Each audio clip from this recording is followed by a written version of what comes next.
Ah, la COVID. On est tanné d'en entendre parler, mais il faut vivre avec. Donc, voici quelques trucs pour survivre à la COVID et surtout pouvoir réaliser des réunions.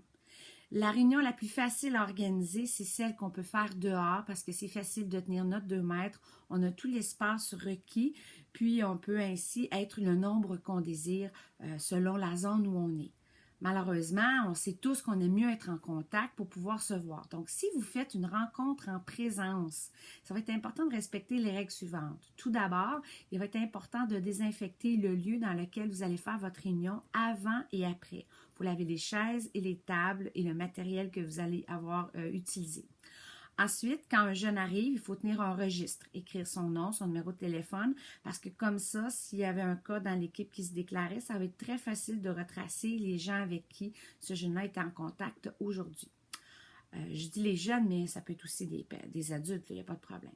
Dans vos animations, on va faire tenir compte que tout ce qui est jeu de coopération, c'est à proscrire, à moins que ce soit du virtuel, dans le sens que vous faites un jeu chacun sur votre chaise. Vous ne pouvez pas vous passer le matériel, donc vous ne pouvez pas réaliser des œuvres communes, malheureusement, cette année. Ça fait partie des règles pour éviter la manipulation. Si vous voulez faire une œuvre collective, voici une petite démarche. Par exemple, tout le monde doit faire un dessin ou remplir un papier. Vous les ramassez dans un bac, vous attendez 24 heures. 24 heures plus tard, vous allez pouvoir faire un collectif et leur montrer à la prochaine rencontre. On adore chanter au SPV, je suis bien d'accord avec vous, mais malheureusement, quand on chante, les projections de notre salive vont encore plus loin. Donc, pour éviter ça, on vous suggère de porter un masque et même de reculer peut-être à 3 mètres le fait que vous allez chanter une chanson. Les jeunes peuvent aussi la murmurer, la bouche fermée, comme ça, ben, ça nous permet de quand même chanter autrement ou juste écouter de la musique. Quand on ressort, on demande aussi aux jeunes de se désinfecter à nouveau les mains. Donc, il faut prévoir des désinfectants et le matériel nécessaire pour désinfecter les lieux. Si vous préférez faire une réunion par Internet, ce que de toute façon la santé publique privilégie, je vous conseille quelques petits trucs.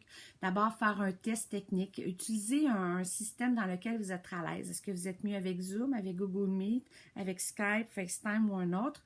Alors, faites un test avec vos jeunes juste pour vous assurer qu'eux aussi savent comment fonctionne cette application-là. Et s'il faut qu'ils la téléchargent, bien, qu'ils puissent la télécharger.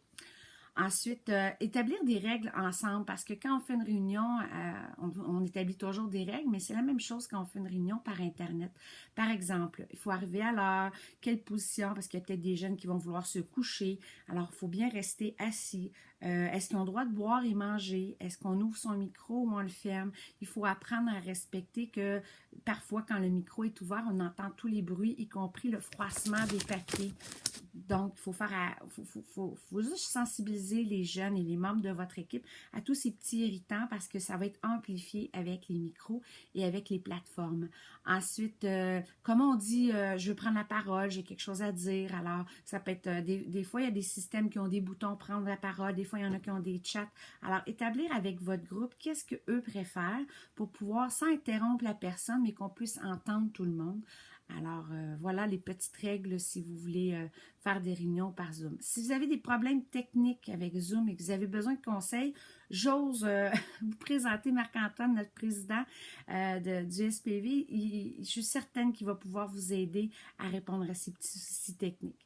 Alors, si vous avez des questions, contactez-nous.